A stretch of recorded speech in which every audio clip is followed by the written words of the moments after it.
case you're about to see is fictional, but the jury is made up of members of the public who will assess the evidence and deliver their own verdict at the end of the programme.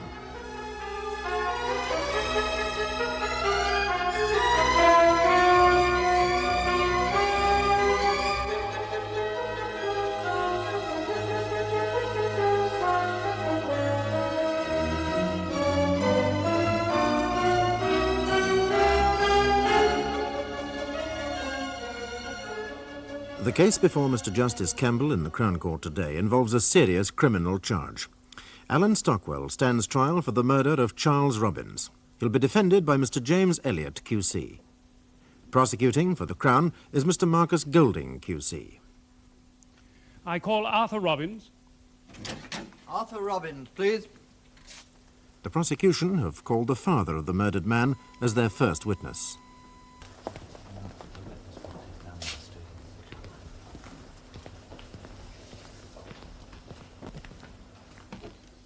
What is your religion? Church of England. Take the testament in your right hand and read aloud the words on this card. I swear by Almighty God that the evidence I shall give shall be the truth, the whole truth, and nothing but the truth. Are you Arthur Robbins? Yes, I am. And you live at Charters Paddock, Timsbury, near Fulton? I do, but I'm staying with friends at the moment. I see. And your son Charles lived with you? It was his house. I shared his house, you see. Do you mean you had your own rooms? My own rooms? Well, did you live separate? Not separate. It was a big house, and I had my own sitting room for when I wanted. We didn't get under each other's feet, you see. Yes. Now, were you with him on the evening of Monday, April the 14th of this year? I was in the house. Tell us what happened, Mr. Robbins. Yes. I was watching the television and there was the doorbell. I didn't give it a second thought because Charlie had said someone was coming round on business. Had you asked him who was coming or what it was about? No, he often had people, visitors visiting like. Yes. So you heard the front door bell, and then what happened? Well, nothing. Not for a while. After a bit, say about 5 minutes, I heard someone shouting. And what did you do? I went into the hall, and the noise was coming from the far end of the hall, from my son's study. The shouting, you mean? Yes. It's a long hallway, and with the study door closed, I could still hear this fella shouting. Did you recognise the voice? No, it was a man with an Irish accent. Could you hear what was being said? Yes. The Irish bloke said, "You've got everything here, haven't you?" And my son said, "You'll get it all one day." And then the man said, "I wouldn't mind half of it now." And my son said, "You'll get it, don't worry." Then it got quiet, and I turned to go back to my room, and that's when I heard this bang, this shot. Then what did you do? Nothing. The study door flew open, and someone came out like a bat out of hell. I said, "Hey, what's going on?" And I'm searching in my pocket for my glasses, and something came flying through the air and hit me by the side of the head. It stunned me. Do you know what had been thrown? Yes, it was a gun. It landed in front of me. I just stood stunned, looking at it. May he be shown Exhibit 1, please?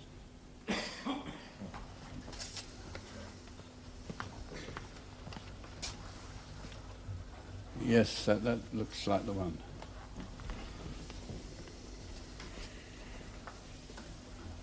Now, members of the jury, as you've already heard, analysis of the marks on the bullet has shown that the murdered man was indeed killed by a round fired from that same gun. Now, what happened next, Mr. Robbins? Well, I just stood looking at the gun, hypnotised like, and then he was picking up the gun, and then one hand holding his sweater pulled over his face, and I gave him a fistful. You mean you hit him? Yeah, round about here. Yes. So you caught him a blow on the left side of his head, just under the eye? Yes. And then he swung at me and hit me against the wall, and he was gone. I was just stunned. It was like a nightmare. It hadn't really happened. Then what did you do, Mr. Robbins? Well, then I went to my son's study, and my son... Are you all right, Mr. Robbins? My son, Did you find your son in the study? yes. He was sitting on the sofa, a long one, seat half a dozen. He liked that sofa. He was sitting with his head in the cushion. Half his face was gone and his bone and stuff hanging out. That bastard done for him. You're a liar. I've never seen you. I've never been in your house, That never. will do, Stockwell. Now, Mr. Robbins, you are here to give evidence not to hurl insults at the accused or indeed at anyone else in this court. Now, do you understand? Yes, my lord. Now, on Wednesday, the 16th of April, were you asked to attend an identity parade at Fulchester Police Station? Yes. Yes. And were you able to pick out the man who had attacked you? Yes, I was able to. And is that person in court today? He is. Would you point him out, please? It was him. Thank you, Mr. Robbins. Will you wait there, please? So you picked out the accused at this identity parade. I've said that. Is there anything different about him now than from when you say you saw him on the night of your son's murder? How do you mean? His hair's shorter. And what about his clothes? He was wearing a leather jacket. What colour? I don't know. Or was it black, brown, yellow, blue? It was brown. And what sort of jacket was he wearing at the identity parade? I can't remember. He was wearing a brown leather jacket, was he not? Perhaps he was. He had been wearing a short duffel coat, but he changed it. I don't know about that. He was, in fact, the only man in the lineup wearing a brown leather jacket, correct? If you say so. You're sure you recognized the man and not a leather jacket? It wasn't a fashion show. I was looking at their faces.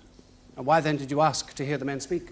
To be double sure. Why don't you tell the truth? You know I wasn't I there. am telling the truth. Bloody liar. It was you. I saw you there all Is quite enough. He couldn't have seen me. I wasn't there. Stockwell, you must not interrupt. I can't just sit here and listen to lies. You will have every opportunity of speaking in your own defence later. I had nothing to do with it. I wasn't there. Someone's got it in. Stockwell, be quiet. My lord, may I have a moment to confer with my client? Yes, of course. What are you trying to do? You left the judge and the jury against you. No buts. You do this my way, or you'll go down. Right, on your feet, apologise to his lordship.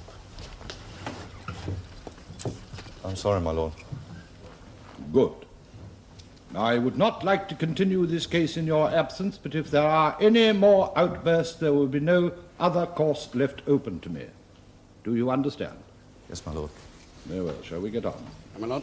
Mr. Robbins, you have stated that the man you heard in the study had an Irish accent. I thought so.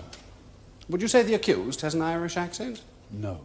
And then when you heard that voice on that parade, how did that make you double sure that he was, in fact, the Irishman who killed your son? Perhaps he was putting the voice on. On the parade? In the study? Or now? In the study. But why should he do that? I mean, he wasn't to know anyone was listening, was he?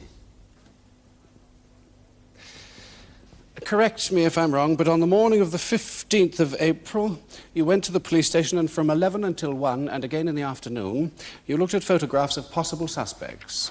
Yes. Now, the accused, Alan Stockwell, has a criminal record for minor and non-violent offences. His photograph would therefore be on record. Were you shown photographs of the accused? I was shown hundreds of Now, photographs. that is not the question I asked. I've been answering questions ever since that night. I wish you'd stop trying to make me out a liar, trying to win every point. Mr. Robbins, we're not here to win points. Now, Mr. Robbins, I understand this must be an emotional strain for you, but you must answer counsel's questions. Yes, sir. Were you shown photographs of the accused? Yes, I was. Now, presumably you were shown cards with several different photographs on each card. Yes. And was Stockwell pointed out as a possible suspect? His name was never mentioned. Was his picture pointed out? Some were pointed out. For what reason?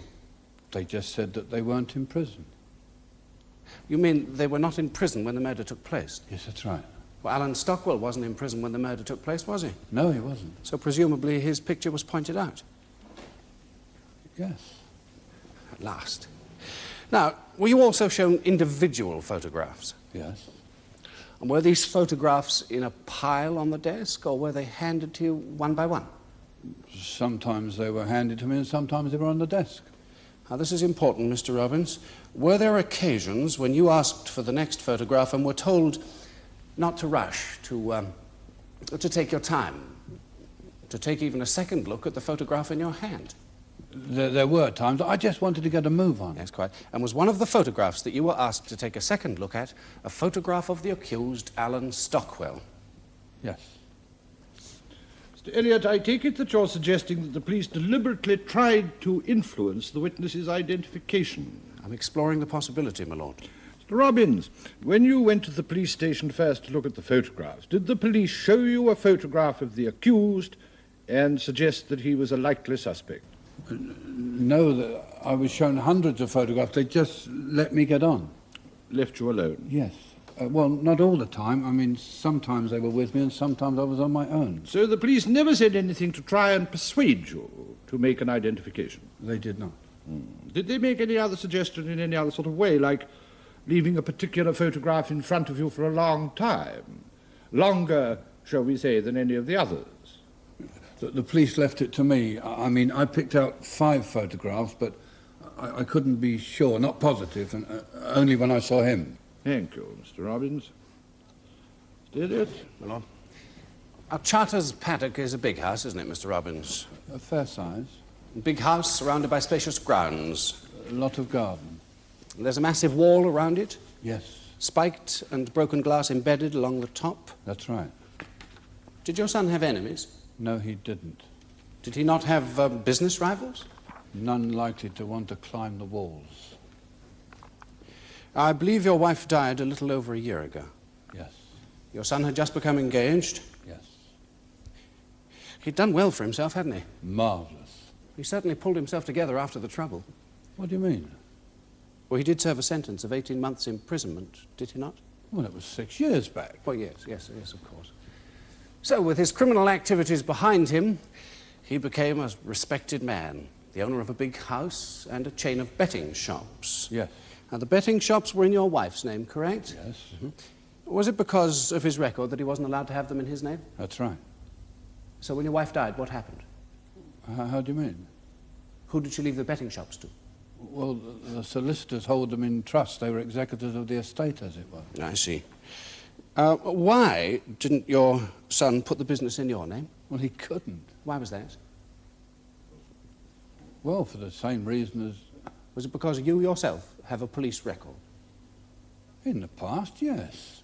Still, with your son's help and money, you've been able to go straight for some time now, haven't you? Yes, he was a good boy. Understandably, you felt grief and anger after his death. Yes. You wanted vengeance? My son's in his coffin. Someone's going to pay. Anyone?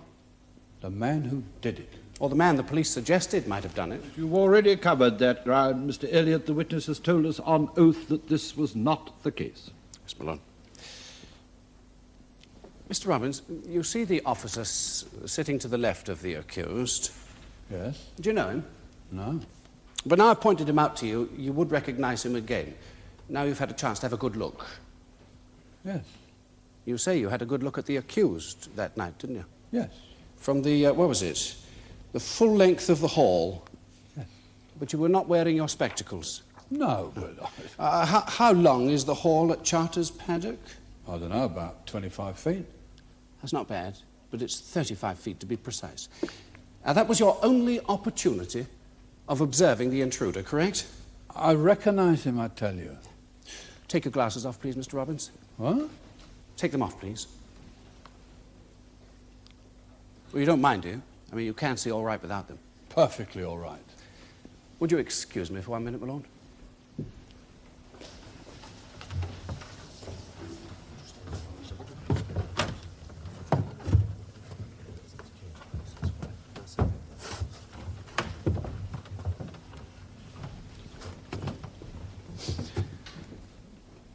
Mr. Robbins, would you please look at the officer sitting to the left of the accused, the one I asked you to look at a moment ago. Now, is he still in the same place, or has he changed places with the officer on the right? Yes, he's changed places. Put your glasses on again, please. Yeah, but when he picked up the gun, he was right in front of me. Yes, but as you told us, you were hypnotized, stunned, and the man had his sweater pulled up over his face. Oh, my God, blimey, I Thank mean... you. Thank you. No further questions. Do you wish to re-examine Mr. Golding? Indeed I do, my lord. Now, Mr. Robbins, when you were in the hall, you heard a shot. Yes, Coming from the study, which was at the far end. that's right. Yes. And then someone came out. Yes, And you saw that person from a distance of 35 feet. yes. Now, you said that he came out like a bat out of hell, and then he threw a gun at you. Yes. So I presume he was moving fast in your direction. Yes, he did before he threw the gun. Yes. How far did he get? Oh, I don't know, 10, 15 feet? Well, let's say 15 feet. Now, had he pulled his sweater up over his face at this point? No. So you did, in fact, see the face of your attacker at a distance of some 20 feet. I would have done, yes. Yes. Well, without sending out to the borough surveyor for his tape measure, I think we would all agree that the distance between the witness box and the dock is some 40 to 50 feet. Double the distance, members of the jury. So much for my learned friend's courtroom demonstration. Now, when your attacker picked up his gun, he was close to you, wasn't he? Right by me. So with his sweater pulled up over his face, Yeah. but not over his head, Oh, no. so you could see his hair. Oh, yes, it was pulled up to about here, you see. I could see his eyes and part of his nose. It was up to about here. Yes, thank you, Mr. Robbins. Does your lordship have any questions? No, thank you. You may leave the witness box, Mr. Robbins. I call Robert Markham. Robert Markham, please. This way, sir, please.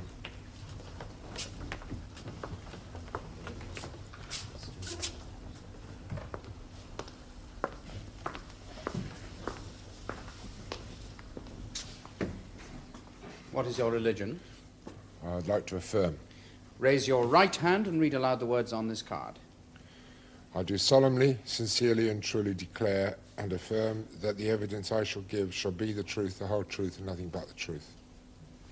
You are Robert Markham of Marigold Court, Empire Drive, Fulchester West.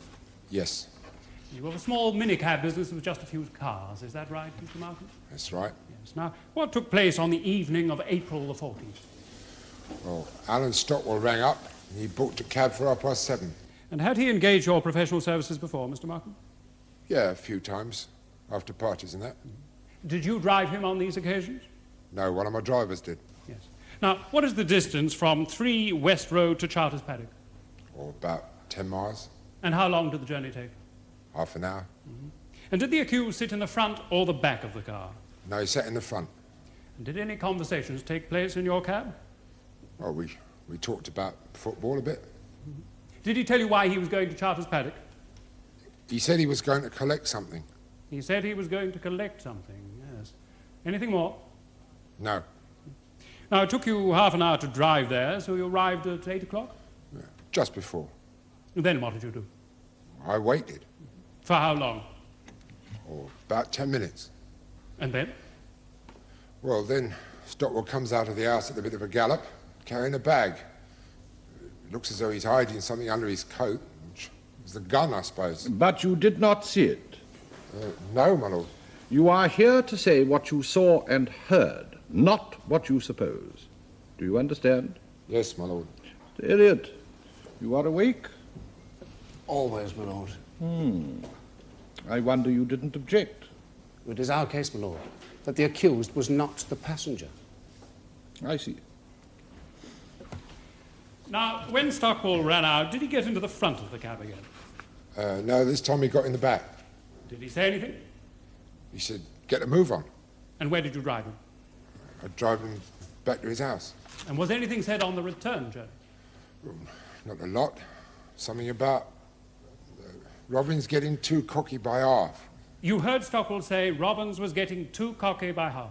Yes. Yes. Did anything else take place? Yes, he wound down the window and he threw something out of the car near Fensham Woods. Of course, I don't know what it was. Quite so, Mr. Markham. Now, members of the jury, you may recall from the prosecution's opening speech that the police searched the area of Fensham Wood and found the gun there.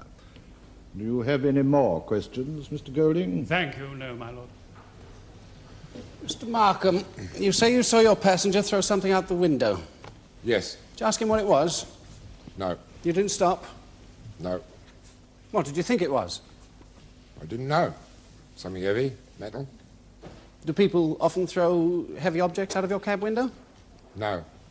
Now, according to you, Stockwell asked you to drive him to the scene of the crime, told you to wait while he committed a brutal murder, got back into your cab, threw something heavy out the window, which conveniently turns out to be the murder weapon. Now, that's what you're asking us to believe. Well, that's the truth. Then Stockwell must be the most incompetent criminal of all time. Or you're lying. I'm not lying. I believe you are. Is it a hard life being a cab driver? It's a living. But you're not just a driver, are you? I own my own business. Well, it's not your only business interest, is it? It's the way I earn my living. A very good living. I don't do badly. Good enough to buy expensive suits. I save up. Good enough to run a Morgan sports car. I also win money on horses. I see. Now, you have connections, have you not, with the large family firm of Matthews of Fulchester? What firm is this? They have several nightclubs, my lord, and a stable of splendid racehorses. Does it have any bearing on this case? Well, yes, I believe it does, my lord. The accused owes Matthews a considerable sum of money. Now, in view of the connection between this witness and Matthews, I question the likelihood of my client ever using a taxicab owned by Mr. Markham. I hope to prove it would be the last thing he'd be likely to do. Very well. Answer counsel's question.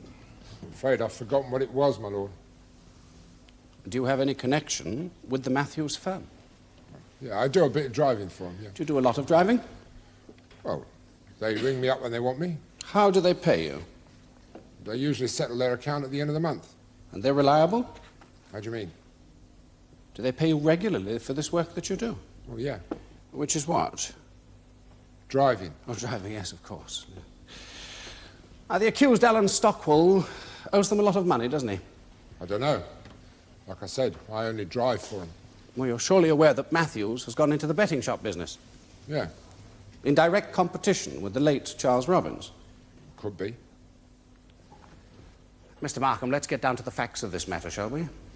Well, I've told you all I know. Yes. Yes, you've been very positive. I've done my best. Very sure of everything you've told us. All right. I've just told you the facts. But are you sure of the person you say you drove to Charters Paddock on the night of the murder? Well, of course I'm sure. You sure you didn't drive someone else? I couldn't very well mistake who I was driving. Your memory isn't letting you down? No, it's not. But you're not infallible. You don't remember everything, do you? How can he tell you that he doesn't remember everything? What he doesn't remember, he will have forgotten. So, of course, he'll think that what he does remember is everything. Yes, my lord. Yes, I take your point. And I hope you will be coming to yours. You went on you went on holiday with Matthews last year, did you not? Yes, The Canary Islands that's right. for a month. Yes. You must know each other very well. Well, I suppose you could say I'm a bit of a friend, yeah. A close friend would be more accurate, wouldn't it? Well, if you want to put it that way. And you're asking us to believe that this man, owing over £1,000 to Matthews, would ask you, one of Matthews' close friends, to drive him somewhere? That's what happened. It's a bleeding fit-up. Who's paying you? The filth of the I family? warned you already, Stockwell. All right, Robin's made a mistake. This one's lying in his teeth. I've heard of being fitted up. That is quite enough. This is tailor-made. This is a Savile Row job. This frame never came off the Mr. peg. Elliot, I cannot allow this to continue. If I might speak to him, my lord. I want another judge. That is impossible. Well, then I think you're bent on all. I want a fair trial. Take him down. I want the jury to know I never done this. I want a public inquiry. I want the press to know I never done it. Shall we continue? My lord. Mr. Markham, has your evidence to this court been dictated by Paul Matthews? No, it hasn't. A reward was offered for information leading to the arrest of Charles Robbins' killer, was it not? Yes, £1,000 offered by the dead man's father. that's right. Now, is it correct that Superintendent Collins, the detective in charge of investigations into this case, recommended that you should get this money? Yes. Have you in fact received this money? Yes, I have. And did you on May the 6th withdraw £500 from your bank account in £10 notes? Yes, sir. I beg your pardon? I said yes, I did. Yes, you did. And did you give that £500 to Superintendent Collins? No, I certainly did not. Thank you. No further questions. Golding, do you wish to re-examine? Indeed I do, my lord. Thank you. Mr. Markham, what did you do with that money? I owed it to a bookie. You drew it out to pay off a gambling debt. Yeah, that's right. Yes. And a gambling man has a lot of ups and downs, am I right? Yes, you're right. Are you much of a gambler, Mr. Markham? I suppose you could call me semi-professional. Yeah. And you're quite successful a lot of the time. Yes. Yes. And when you do win, are you the kind of person who likes to save his money, to put it aside for a rainy day? No. You may rather spend it on good clothes and sports cars, that sort of thing. Yes, that's right. Yes. Thank you, Mr. Markham. I have no further questions, my lord.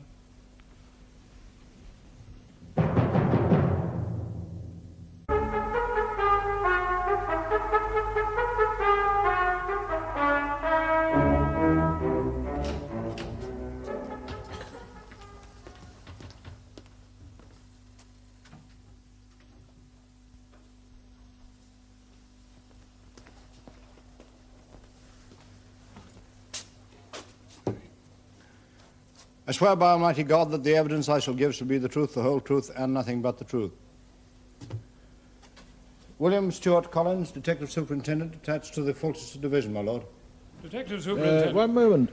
Superintendent, I've just been informed that attempts have been made overnight to interfere with the jury. Can you confirm this? I understand that to be so, my lord. Yes, one of them believed that he was followed home, and another received an anonymous telephone call. It wasn't my lot, I can Be tell quiet, Stockwell. I'm sorry, I was just saying Be quiet. Now, members of the jury, I shall be asking for added precautions. You will be escorted between your homes and this court by police officers, and if anyone should try to communicate with you in any way about this case, you must at once inform the police. Do you understand? Very well. Golding. Detective Superintendent Collins, you've been in charge of investigations into this case? Yes, I have. Yes, will you tell the court what happened on the evening of Tuesday, the 15th of April of this year? As a result of information given to me, I went to number 3 West Road, Fulchester, the accused's home.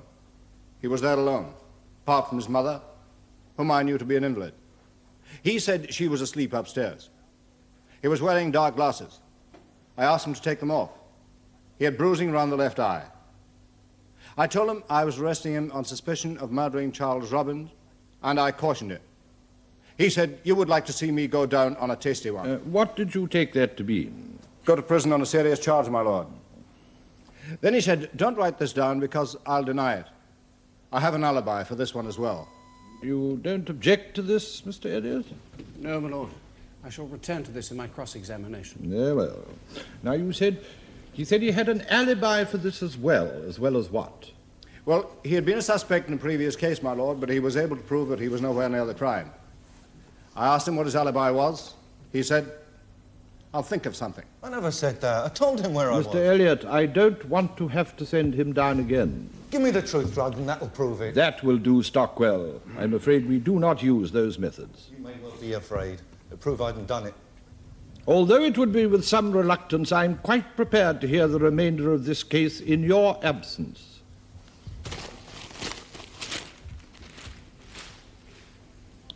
Elliot? My lord. So Stockwell said he'd think up some alibi. That's right. I took him to Fulchester Police Station. Later, I cautioned him and inquired if he'd like to say anything or make a written statement. He made no reply. And later, at an identification parade, the accused was picked out by both Mr. Robbins and Mr. Markham. That's correct.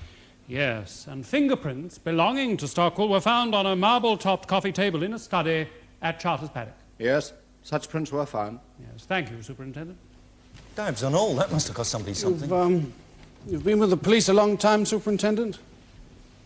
Since I left school. It's a curious profession, isn't it? How do you mean? Well, the dedication required. It's a job worth doing. No, but the sacrifices. It's a job that doesn't give you much time to yourself. An officer has a life outside the force, like anyone else. But to some officers, hours mean nothing. Suppose so. Especially when they're on a case and the hunt is on. You can't just clock off at 6. You yourself sometimes work a 100-hour week, I'm told. Suppose so. Particularly when you're on a murder case. You don't count up hours.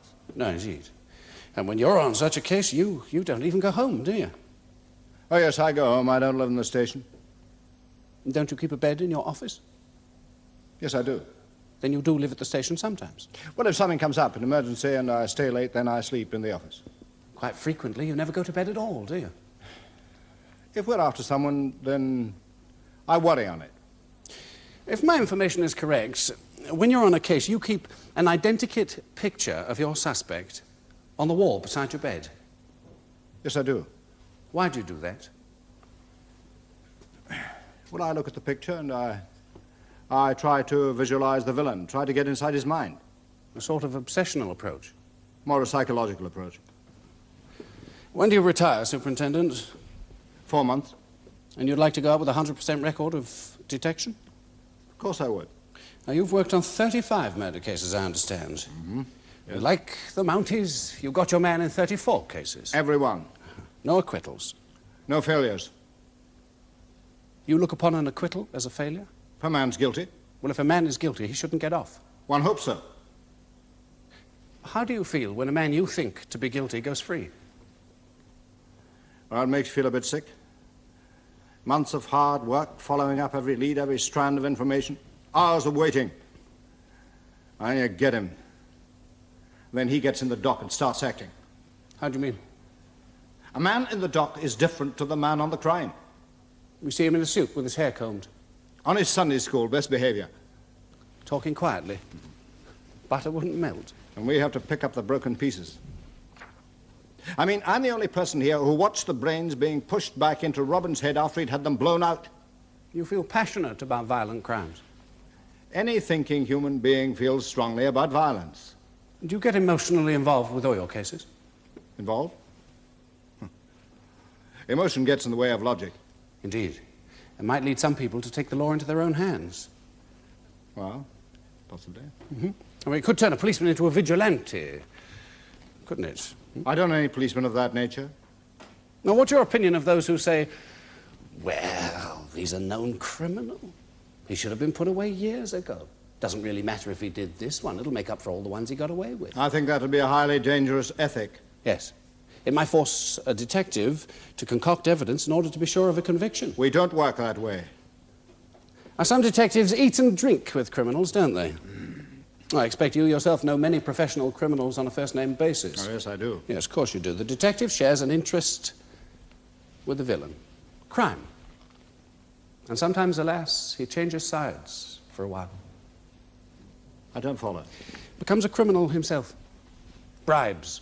Shares of the reward. My lord, all these references to shares of the reward, bribes, they're all my learned friend's comments. Yes, I think that Mr. Elliot, as part of an almost general attack on the forces of law and order, is in fact suggesting that the superintendent has done these things. My lord, I'm trying to defend the accused to the best of my ability. I'm not making a general attack on the forces of law and order, but if we cannot question those appointed to uphold the law, we're in a situation akin to that in a fascist state. We create citizens who are above suspicion. Yes, I was not suggesting that you should not question the police. If you think you are doing the best that can be done for your client, you had better get on. Thank you, my lord. Now, Superintendent, that conversation when you arrested Stockwell, it didn't happen in those terms, did it? Yes, it did. As you told it to us earlier. That's right. With Stockwell saying, you'd like to see me go down on a tasty one. Don't write this down because I'll deny it. I've got an alibi for this one as well. Now, he never said that, did he? Yes, he did. Now, a conversation took place, but not as you told it, though. Exactly as I told it. Did he not tell you he spent the evening in with his sick mother upstairs and you said to him, the firm will break you this time? The firm? Meaning the police, my lord. I said no such thing. When asked to make a statement concerning his alibi, he made no reply. He stood by his right to silence. That was his right. As you say. Not as I say, as the law says. Yeah. Am I correct in saying that you're critical of the right of silence? Well, to be frank, like many other informed people, I believe it to be of advantage only to the guilty. The passage of time gives rise to some of the highest paid fiction this side of Hollywood. Not only are you critical of the law conferring the right of silence, but you don't respect it either, do you? I have the greatest respect for the law. Except for the accused being allowed the right of silence. I observe it even when I don't respect it. Well, the passage of time didn't do Stockwell much good, did it? In what way? Well, he didn't come up with much of an alibi, did he? When did he tell you his alibi? When his solicitor was present. Just what did he say? Well, he said his mother had had a nasty turn. The doctor came about 6, gave her a sedative, and she went to sleep. He claimed to have stayed home in case she woke up and needed him. But she didn't wake up. Not until the next morning. And no one saw him? No one called on him? No one telephoned him? That's what he said. Yeah. And you're saying that this man who cannot produce a single witness to back up his story told you he'd got an alibi? It doesn't make much sense, does it? Ah, well, you're moving into a theoretical area now. Well, if you have a theory, Superintendent, please enlighten us. Well, if I were a criminal, I might think it a good idea to formulate a weak alibi to give my defense a point to fight on. I see. Now, when you went to arrest Stockwell, you went into his house on your own, didn't you? Yes. And you were going to arrest someone whom you suspected of having committed a brutal murder.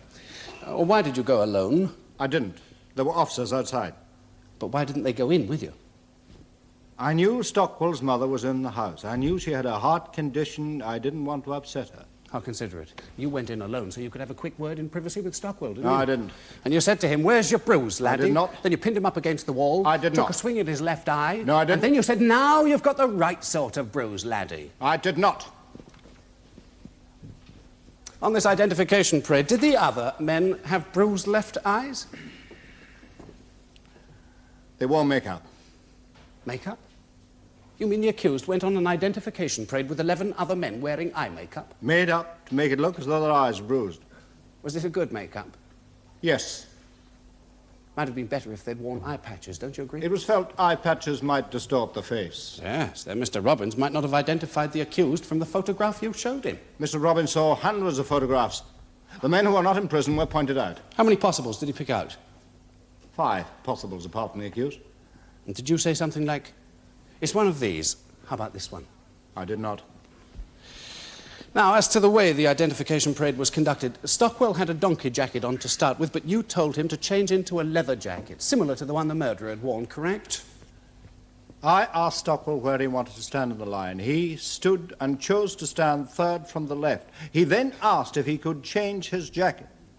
It happened to be a leather jacket that he chose. Mr. Robbins walked along the line, then, without pointing anyone out. Right. And then he asked each man to say, "You've got everything here, haven't you?" Yes, he wanted to be quite sure. And then he pointed to Stockwell. Yes. Well, here's the extraordinary point. I mean, the man he heard in his son's study spoke with an Irish accent. That's perfectly obvious to everyone that Stockwell Perhaps comes the from... murderer put a voice on. Well, far from making the identification quite sure, he could only have put Mr. Robbins into some confusion. He did not hesitate in his identification. So the voice test was pointless. Mr. Robbins made an identification of the accused. And Robert Markham did the same. That's correct. Is Markham known to you? How do you mean? Kind of superintendent, you go about with him, don't you? Well, I wouldn't put it like that. No, how would you put it? I have a working relationship with him. A working relationship? My lord, my only reluctance in answering this question is because of the professional nature of this relationship. Sometimes a detective is only as good as his informants. That is the kind of relationship I have with this man. I see. Markham. Okay. Let's move on to something else, shall we? Tell us about the last case that you worked on, the one you haven't solved. How is this relevant to the case that we're dealing with, Mr. Elliot? My lord, it is not unconnected, as you will see. Very well. 6 months ago, more than £100,000 worth of diamonds were stolen from a security van. The guard was shot in the head. He's not dead, just a vegetable. The robbers were not caught. I believe the murdered man, Charles Robbins, was questioned. He was. You suspected that he had received the stolen diamonds. He was questioned in that respect. Stockwell was also questioned. That's right. You suspected him of being directly involved with this crime. Yes, but his alibi stood up. And do you still believe that Stockwell was connected with this robbery? I've just said that his alibi was But substantiated. do you accept his alibi was true? Or do you perhaps think, well, we'll get him for this one because you believe he did the last one? I might remind you his fingerprints were found in the victim's I shall study. be dealing with the fingerprints in due course, thank you, Superintendent. You should deal with them now. I'm asking the question, Superintendent. You're not speaking to one of your criminal friends Mr. now. Elliot, Superintendent, please. Let us try to keep this in the right key. I do apologize, my lord. Now, in December 1973, several officers asked to be taken off A murder squad that you were in charge of, correct? Yes. What reason did they give? Oh, that I worked them too hard. There were family troubles. I did. I drove them too hard. I mellowed after that. I eased up on my men after that. What other reason did your squad leave you for? None that I'm aware of. I'm sure you drove your men too hard, and I'm sure there were family problems, but there was something else. I was never told. Then I shall tell you. You threaten your suspects when they refuse to give you information, don't you? No. Well, one of those men on your squad, one Sergeant Longhurst, he asked to be transferred because he was with you when you threatened to plant incriminating evidence on a suspect. Is this true? Huh? Is it true? Well, yes. But you see, it's not that simple. In that case, I knew the man had been seen near the scene of the crime. Now, I thought he might be the lookout. The gang used gelignite. 3 innocent men were blown up. I leaned on a petty crook to bring a gang of evil men into the dock, to rid society of scum. Now, I got the information, and the case against those men was built. The only drawback is you can't use the confession against the man himself. But that is not important as long as the big operators go down. What you said to that petty criminal was this: if you don't talk, I'm going to plant your fingerprint on a lump of gelignite, and then we'll have you banged to rights on a murder charge. Well, it's a dirty game. We're playing against evil men. I mean, you don't fight to the Queensberry rules. Society's got to make up its mind. You want anarchy? Right. I'll sit in my office and do nothing. Well, Superintendent, we've finally agreed about one thing. You do not fight by the Queensberry rules. Now, Mr. Robbins, without his glasses, could not identify his son's murderer. Markham, who says he drove the accused to the scene of the crime, he works for an organisation who have the accused on their wanted list. And that leaves the fingerprint evidence that you were so anxious about. Those vital prints found on the coffee table in the murdered man's study. Superintendent, did you plant those fingerprints? I did not. Well, the truth is this, isn't it? You're convinced that Stockwell is guilty of some other crime, so you've no compunction in rounding off your career by bending the rules further than ever before. I may have worked outside the rules in my career. I may have bullied, I may have threatened, but I have never falsified evidence. Nor have I ever tried to get a man framed or fitted up. Everything I have done has been in the cause of justice. My methods of getting information, those I mix with, it's all been part of a war against the criminal element in society. I spent my whole life on the force. It's been my life. Nothing else has been as important. If it came to a choice, then it would be my work. Now, I may have threatened to plant fingerprints, but I would never actually do such a thing. Nor would I use against a man any evidence obtained by a threat. Detection is bluff. If I ever did anything like that, then I would be as bad as all those criminals I have spent my life fighting against. But the line between the zealous policeman and the corrupt one is very fine, don't you agree? My lord, if my learned friend is attempting to suggest that Superintendent Collins is corrupt, then he should do so in plain terms. What are you suggesting, Mr. Elliot? My lord, I'm just coming to the point. Superintendent, are you aware that on May the 5th, Robert Markham received £1,000 for giving the name of the man he alleges he drove to Charter's paddock? Yes. And it was on your recommendation that Markham received this money? It was. And I am correct, am I not, in saying that on the 7th of May you put a deposit on a small boat? Yes. And I'm correct in saying that that deposit was for £500? Yes. Now, on May the 6th, Robert Markham had withdrawn £500 from his bank account, had he not? I've no idea. Did not you and he share the reward for having got your man? I'd been saving for that boat for a long time. Now, I'd be pretty stupid, wouldn't I, if I were guilty, to bring the money into the open? But you had no idea you were being watched, had you?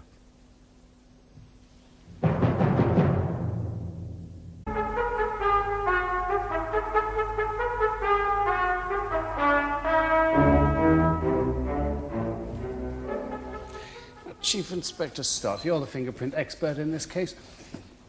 Let me put a hypothetical question to you. I'm a criminal. I go into a room. Are you following me? Yes, I think so. I didn't think you were listening. Oh, yes. You're a criminal, and you've gone into a room. That's it. Now, my fingerprints are found on a coffee table in that room. Does that necessarily prove that I've been there? Definitely. You just told us you went in. But am I not correct in saying that the print could be a forgery? And who would do that? Please answer my question, Mr. Stott. Well, it can be done. Now, will you tell us how it can be done? I'd rather not. You said the prints can be forged. Why must we know how it's done? Well, it's important to know, my lord, not only if it can be done, but whether in fact it was done in this case. Very well. How might it be done? Well, it might be a Xerox copy, if you already had a set of fingerprints. As you would have in a police file.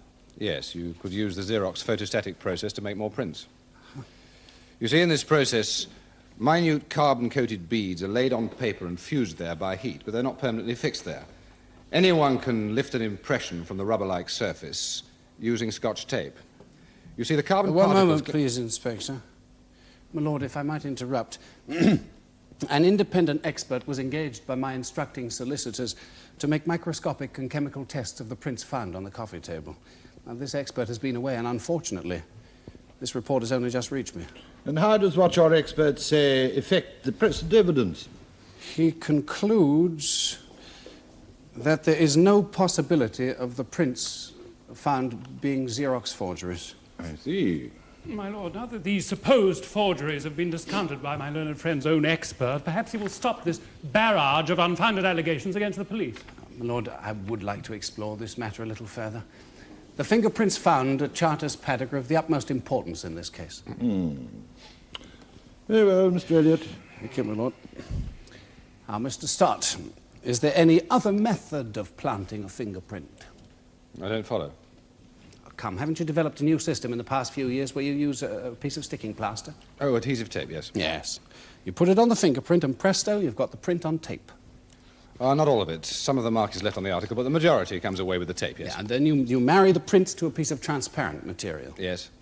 So you can take a print off a wall and bring it into court on a piece of glass. Yes, yes. We use perspex. Well, equally then, you could take a fingerprint off an innocent object and transfer it to, say, a coffee table where it would become a piece of incriminating evidence. But you'd have to be in a position to get hold of the fingerprints in the first place. Well, you could have a drink with a chap in a bar and wrap up his glass or the glass and then take the print off at home. Well, if you wrap the glass, you'd wipe the prints. Well, what if you did it straight away? Well, how could you be sure that there weren't other prints on the glass? The barman said. How difficult is this process? Well, my lord, for someone without fingerprint experience to find the print he wants, lift it without damaging it, plant it as to fool an expert, I'd say pretty impossible. The only candidate for such a job would be another fingerprint expert. Has Superintendent Collins had fingerprint experience? Yes. So Collins might have done it. Why would he do that? Did he not have the opportunity? No. We arrived together. Of course, I couldn't start my work until the others, the doctor, pathologist, and photographers had finished. But I was there to see where they put their fingerprints. Well, that must have taken some time. And did you not leave the room at all? Well, I went out for a smoke and a breath of air. Well, who was watching then? My assistant, the forensic officer. And Superintendent Collins? Yes. Precisely. Look, before a fingerprint comes into court, it's checked and double-checked. An expert might get past that check. If a plant's to take place, it'd have to be a conspiracy involving nearly all the senior officers and all the civilians working in the division. Well, an expert might fool everyone. I'd put the odds against anyone getting away with planting a fingerprint at 10 million to 1. Would you give those odds if our expert set up a test for you? No police officer is going to plant a fingerprint. Do you own that gun? I don't own any gun. Do you know who owns it? No, I don't. Have you ever seen it before? No. Thank you. Now, did you have anything to do with the murder of Charles Robbins? No, sir, I didn't. I'm completely innocent. As I said, I'm willing to take any test. Truth, drug, lie detector, anything. I've already told you we don't go in for that sort of thing. Were you at Charters Paddock on the night of the murder? No, sir, I've never been to Charters Paddock. Had you ever heard of Charles Robbins? Yes, sir, I've heard of him. In what connection? In connection with his bedding shops. And do you know him to talk to? Just to pass the time of day. Now, will you please tell us what happened on the evening of the 15th of April, the day after the murder? I was in the sitting room. Superintendent Collins comes in. He says he's arrested me for the Robbins business. I'd read about it in the morning papers, like. I said, go on, chance will be a fine thing. I told him I'd spent the evening in with me mother, sick upstairs. You didn't say, I've got an alibi for this as well. I'm hardly likely to say that, am I? I mean, I didn't have one. Like if I was out with people. Well, what did you say? I said, you've got it in for me. You'd like to send me away on a tasty one. And what did you mean by that? Well, at the time of the diamond robbery, you know, the one 6 months back. Well, he thought I'd done it. Even after it was proved there was no chance. He said to me at the time, you'll be back in here again one day, laddie, and I'll have you. I'll put you away for the duration. He had a vendetta against me. He even had a mugshot of me up on his wall months after it was all over. Copper told me that. He said, keep your nose clean or the big bad super will come and gobble you up. The copper, he had a sense of humour, like. And what was Superintendent Collins' reply when you told him that you'd been home on the night of the murder? He wasn't interested. He was just writing in his book. I said, what are you doing, writing your life story or you're making a verbal up for me? And that would be your verbal statement. Well, he said my card was dotted because of a set of dabs he'd planted.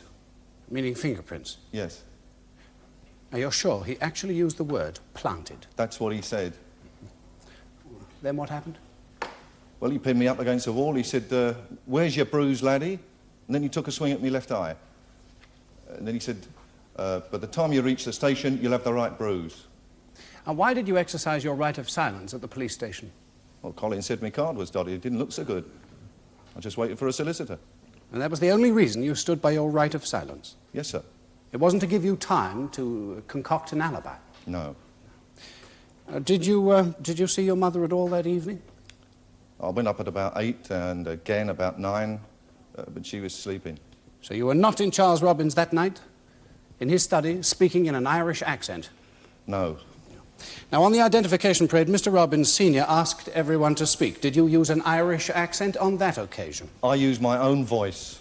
Yet after he heard you speak, he picked you out. Well, he was looking at my leather jacket rather than my face. You are suggesting that the murdered man's father identified a leather jacket and not you? Yes. Is that why you chose the leather jacket?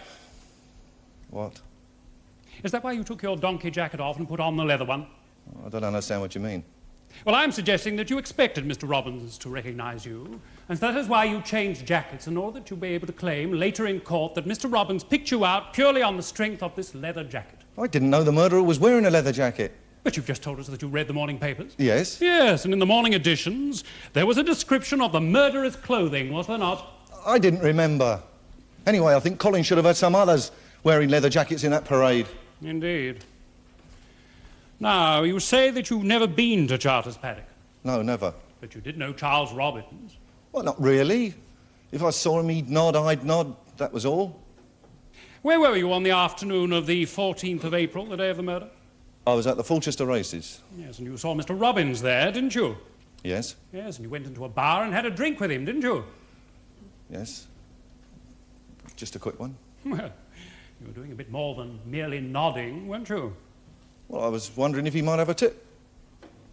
And over this drink, asking about tips, is that when you arranged to meet him later at his house? We never arranged no meeting. Well, what did you do on the Tuesday afternoon, the day after the murder? I went to the second day of the Fulchester races. Yes, and you wore sunglasses all day, didn't you? I don't know, you know more than me. Oh, do you deny wearing sunglasses? No! I think I may have had them on. Yes, and were you wearing them to hide a bruise under your left eye? No. But it was an overcast day, Mr. Stockwell. There were sunny spells. You went for a drink at the Falcon Public House at about 6? Yes. Yes. Do you remember wearing your sunglasses whilst you were having that drink? I may have done. Why? Were they having sunny spells at the Falcon Public House? I just forgot to take them off. You just forgot to take them off. The reason was that you had a bruise to hide under those glasses, wasn't it? Look, if I'd have had a bruise, I wouldn't have gone to the Fulchester races. I wouldn't have gone to the pub. I would have stayed at home. I mean, Charlie Robbins. I'm not even in his class. Whoever knocked him off, it's a power game. Now, you're not yourself in this so-called power game, Stockwell. Robbins was holding something, wasn't he? And so you went to Charters Paddock that night and said, give us the swag, and Robbins said, you'll have it one day, and you said, I wouldn't mind half of it now, and Robbins refused to give it to you, so you shot him through the head. I never, I swear it. Yes, I've no further questions, my lord, thank you. Do you wish to re-examine, Mr. Elliot? No, thank you, my lord. Very well, you may return to the dock.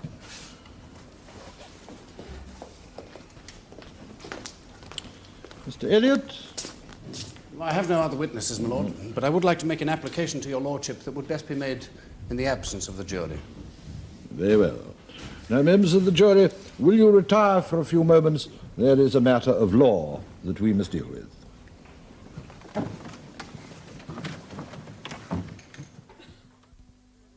I'm sorry to accentuate, but Mr. Elliot wanted to make an application to present some fresh material to you. And naturally I had to decide whether this was a proper thing to do. And so, you can see I could not decide it while you were here. Now, Mr. Elliot's application was for Superintendent Collins to be recalled for further cross-examination, and under the circumstances I have decided to allow this. Of course, it is entirely for you to decide whether or not the additional evidence he may give carries this case any further, one way or another. Do you recognize the people in that photograph? Yes, I do. Can you tell from the surroundings where it was taken? The Yellow Lantern nightclub. Yes, the club that belongs to our friend, Mr. Paul Matthews. Now, will you please identify the people seated around that table drinking champagne? Well, there's Mr. Paul Matthews and his wife, Mrs. Robert Markham and his wife, and myself and my wife. When was this photograph taken? New Year's party last year. By the state of the table, you had a good dinner with your friends. We weren't having dinner with Mr. Markham and Mr. Matthews. My wife and I were called over to their table for a drink. Well, what about the dirty plates in front of you? They belonged to the people whose seats we were in. What happened to them? Gone home, had they? They were dancing. It's convenient. All right, Superintendent. You spent the evening of May the 3rd of this year at the Yellow Lantern nightclub, did you not? Yes. And you had dinner with the owner, Mr. Paul Matthews, did you not? Yes. You were his guest. That's right. And Robert Markham joined you for dinner, did he not? No. You deny seeing Markham that evening? Mr. Matthews called Markham over to his table for a drink. So Markham joined you for a quick drink? Yes. But he stayed through 4 bottles of champagne. There were 6 of us. How long was he at your table? An hour? Well, I don't remember. Well, enough time to get jolly. Not drunk. But you were not on business, were you? A detective is always on business. Did you discuss this case? No. All that champagne, you didn't talk about this case? We may have talked about it. You just said, Superintendent, that you had not. No, before you asked if we had discussed it. You make a distinction between talk and discuss? There's a great difference in talking about a thing in passing and discussing it. Superintendent, are you playing a game of semantics with me? I'm not playing any game. Don't know about you. Did you talk about what evidence he should give at this trial? Emphatically not. It was a chance meeting and most unfortunate. Most unfortunate. Did you tell your friend Markham what to say? I did not. Did you work it out with your other friend, Mr. Paul Matthews? Certainly not. Superintendent, do you habitually fraternize with criminals? Detection is a dirty business. It might upset some to know that a detective goes around with known criminals, but you've got to. You can't help it. Help? Help what? Upsetting a few people. I mean, if someone offers you a drink in a club. Yeah, but we're talking about dinner and champagne, Superintendent. Right, whatever it is. I mean, you use your loaf. You don't want to offend him. He may have useful information. Don't you feel that you're serving the community by whining and dining with known villains? Mostly, I'd rather stay home by the fire with my family. Yes, I'm serving the community. It's my duty. To go drinking with criminals? 3/4 of the criminals I have brought to justice have been convicted because of the help I have had from criminal associates. Would the public rather those men were free? Well, whatever else, Superintendent, I suggest the public would feel a lot happier if you hadn't spent an evening drinking champagne with one of the prosecution's leading witnesses. I have no further questions, my lord. Now, members of the jury, each day we read in our newspapers of terrible things happening all over the world, and we tend to become hardened by this, but I want to make it quite clear that whether the accused is a party to this crime or not, a man was attacked in his own home, a gun was pointed at his head, and part of his head was blown away. So, members of the jury, the vital pieces of evidence are as follows. Firstly, the identification of the murderer by the deceased's father, Mr. Robbins. Now, you've seen his eyesight put to the test, and as a result you may feel doubtful about that part of his evidence. Then, on the other hand, you have the positive identification of the taxi driver, Mr. Markham. Now, the defense suggests that he is lying out of self-interest, but would he perjure himself in a case of murder? Well, you've seen Mr. Markham give his evidence. It is for you to decide whether he is a reliable witness. Then there is the fingerprint evidence. You will recall that the accused said that he had never entered the deceased's house. So either the fingerprints were planted by someone, or else the accused is lying. Now, remember that you have been told that it is very difficult for anyone other than a fingerprint expert to have done such a thing. However, of course, Superintendent Collins did have access to such expert knowledge. Now, he is not on trial here today, of course, but you must consider his behavior in this case. Short time before this trial, he went to the Yellow Lantern nightclub and spent some time drinking with Mr. Markham, a leading prosecution witness. Now, that was a very dangerous meeting. Superintendent Collins describes it as a chance meeting and most unfortunate, but he did not attempt to leave the company of Markham. Now you ask yourselves this question: has Superintendent Collins behaved in a way as to leave his own evidence in doubt? Did he, with the aid of others or on his own, plant that fingerprint evidence? Now you must remember, of course, that the police are vulnerable to accusations such as planting evidence by criminals trying to protect themselves. And you must also bear in mind that Superintendent Collins is a man with a long and untarnished record in the police force. You must weigh these things in your mind with great care, because your decision on this last point will be vital in helping you to reach a verdict. Now, we don't know why Charles Robbins was murdered, but the Crown do not have to prove a motive. As usual, they have to prove their case beyond reasonable doubt.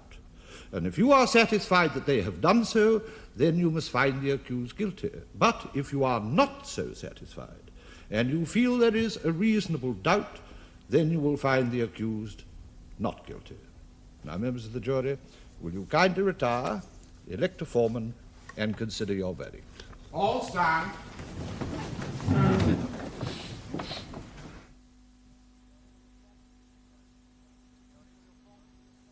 Members of the jury, will your foreman please stand?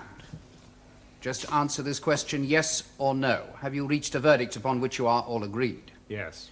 Do you find the defendant, Alan Stockwell, guilty or not guilty of the charge of murder? Not guilty. What about him? What about Collins? Is he going on trial? He's lied his head off. Let him go through this lot.